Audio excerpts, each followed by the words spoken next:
What if your greatest weakness, that part of you that you hate, that you hide from the world, is secretly the key to unlocking who you were always meant to be? It sounds completely absurd, I know, but this isn't some cheap self-help trick. This is a forbidden truth, understood by two of the most profound thinkers in history, the fierce philosopher Friedrich Nietzsche and the brilliant psychoanalyst Carl Jung. They both knew that society has been feeding you a comfortable lie. It tells you to be good, to be polite, to cut away the dark parts of yourself. But what if that's the very thing keeping you weak, anxious, and unfulfilled? Think about it. You try to follow the rules. You suppress your anger, you bite your tongue, you hide your more ambitious desires. You spend your life wearing a perfect, socially acceptable mask. But then what happens when you're alone? You feel a quiet desperation, a nagging sense of being a fraud in your own life. You feel stuck, drained, watching others live with a fire that you just can't seem to access. You've done everything you were told to do, but you feel hollow. This emptiness comes from a brutal war raging inside you, a war against a part of yourself you've been taught to fear. Carl Jung gave this hidden part a name. He called it the shadow self, and your refusal to face it is the single biggest obstacle standing between you and a life of genuine power and authenticity. So what exactly is this shadow? Is it some evil twin hiding in your subconscious? Not exactly. Jung described it as the unknown dark side of the personality. It's a bag we all carry, filled with everything we disown about ourselves. But here's the crucial part. It's not just the evil stuff. It's any part of you that you learned was unacceptable as a child in order to gain love and approval from parents, teachers, and friends. It could be your healthy aggression, your raw ambition, your wild creativity, your deep-seated sexuality, any powerful, instinctual part of you that didn't fit into the neat little box society prepared for you. You were told, don't be so bossy, so you suppressed your leadership. You heard nice people don't get angry, so you buried your fire. You were warned dreaming is unrealistic, so you hid your creative spark. All that potent energy, all that raw power, didn't just vanish. It got shoved down into the darkness of your unconscious mind, into the shadow. And it's been sitting there ever since, growing resentful, waiting. You think by ignoring your shadow, you've controlled it. You haven't. You've only made it angry. And here's the dangerous part. The shadow doesn't disappear when you ignore it. It festers in the dark. It grows more twisted, more potent.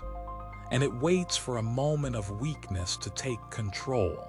One of its favorite tricks is projection. Ever met someone and instantly, irrationally disliked them? They're probably showing you a piece of your own rejected self. You see someone who is arrogant and assertive, and you despise them. Is it possible that's because you've completely disowned your own assertiveness to be agreeable? The shadow makes you a harsh judge of others to avoid being a student of yourself. Or worse, it erupts. It's that sudden, uncontrollable outburst of rage over something tiny. The act of self-sabotage right when things are going well. The crippling addiction that numbs the pain. That's your shadow, starved for attention, finally kicking down the door. This is where the fierce philosopher Friedrich Nietzsche storms onto the stage. Nietzsche wasn't interested in well-behaved, repressed people. He found them weak. He was interested in human greatness. He dreamed of a new kind of human, the Übermensch. The Übermensch, or Overman, is not a comic book hero. It's Nietzsche's symbol for a human who has truly overcome themselves. Someone who has shattered the chains of conventional morality and decided to define good and evil for themselves. The Übermensch doesn't ask society for permission to be powerful.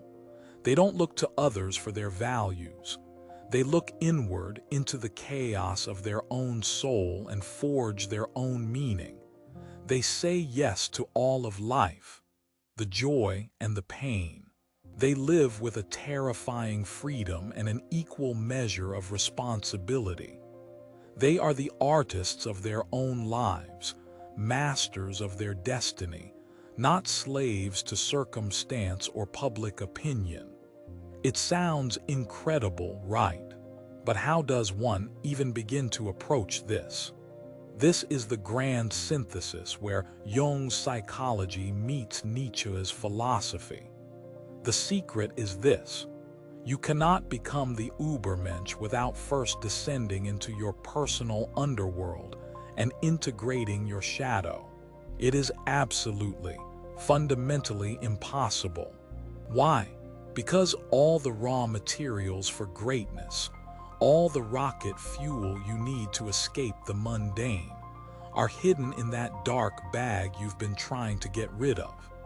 The very energy you need to overcome yourself is locked in the shadow. That repressed aggression.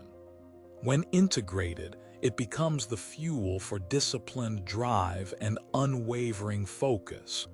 That forbidden ambition you were taught to call greed. That's the engine for building, creating, and mastering a skill at a world-class level. The Übermensch is not a good person in the simple sense. They are a whole person. They have conscious access to their full range of human expression. The light and the dark. They don't let the darkness control them, but they don't deny its existence either. They harness it. Okay, so how do we actually do this? How do we stop this internal war and start working with our shadow? It's a process Jung called shadow work, and it starts with a dose of brutal, uncomfortable self-honesty. Step 1, acknowledge the shadow. Become a detective of your own psyche. Pay attention to your emotional triggers. What sends you into an irrational rage? What qualities in other people do you find absolutely intolerable? That is your shadow, begging for your attention. Look at your projections honestly. The person you judge as lazy, could they be reflecting your own repressed desire to rest and let go? The arrogant show-off you can't stand, could they be acting out your own disowned need for recognition? This requires real courage. Step 2, dialogue with the shadow. Instead of pushing the feeling away, get curious. That hot sting of envy isn't just a petty emotion. It's a critical piece of data. It's a signpost from your subconscious screaming, hey, this is what you truly want. Why aren't we going for it? It's a messenger, not a monster, so ask it. What is it trying to tell you? Step 3, and this is crucial, channel the energy. Once you understand the shadow's message, you must give its energy a job, a healthy, constructive outlet.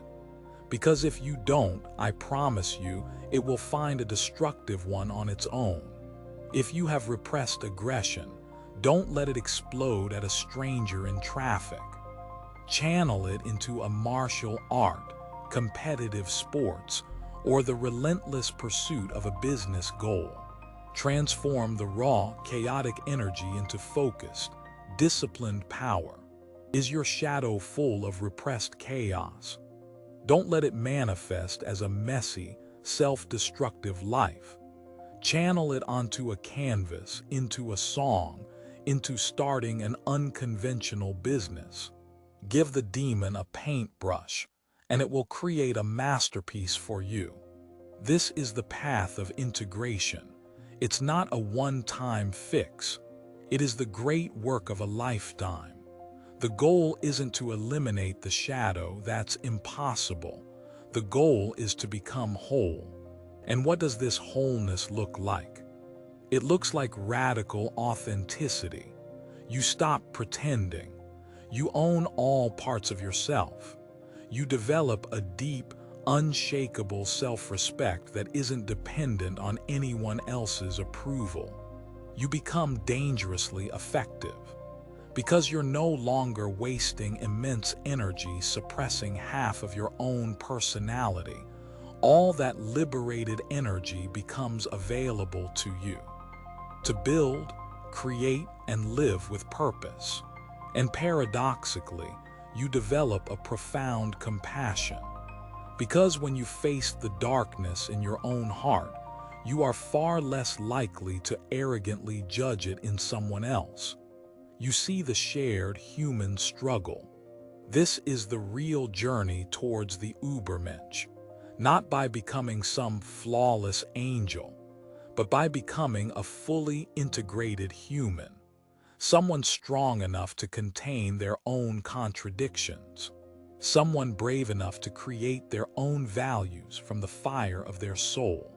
The secret that Nietzsche and Jung both knew is that you don't rise to greatness by cutting pieces of yourself away. You do it by integrating them, by becoming more of who you are, not less. Society often wants you to stay small, predictable, and divided against yourself. It's easier to control people who are at war with their own nature. But your true potential lies in the exact opposite direction. It lies in the dark. It lies in the things you fear about yourself. It lies in the parts of you that you've been taught to hate. So I'll ask you again, what if your greatest weakness was just your greatest strength, waiting for you to finally turn and face it?